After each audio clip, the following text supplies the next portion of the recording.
Tinanggap na at ipinagpasalamat ni Vice President Leni Robredo ang alok ni President Rodrigo Duterte na mamuno sa Housing and Urban Development Coordinating Council, ang parehong ahensyang pinamunuan din ni dating Vice President Jejomar Binay.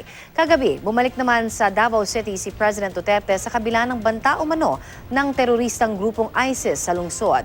Balitang hatid ni Chino Gaston.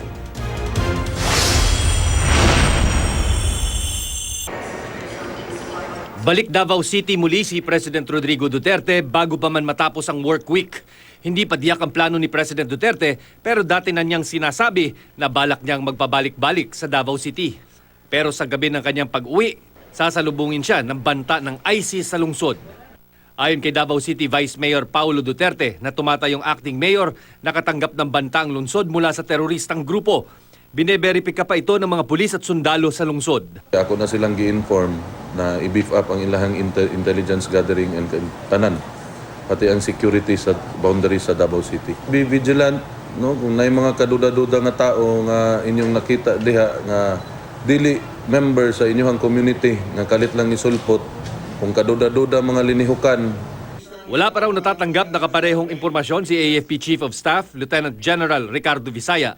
Hindi pa tiyak kung may iba pang grupong posibleng nasa likod ng banta bukod sa Abu Sayyaf na dati nang nagdeklara ng suporta sa ISIS. Kahit anong threat yan, we have to be prepared. So, we have to lay out our security plan and deploy our personnel.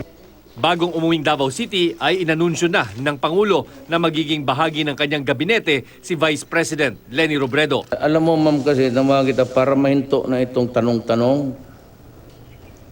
Pwede po, kaya nga para do not be apologetic, but gusto ko na itong tanong. Pwede ka housing, ma'am?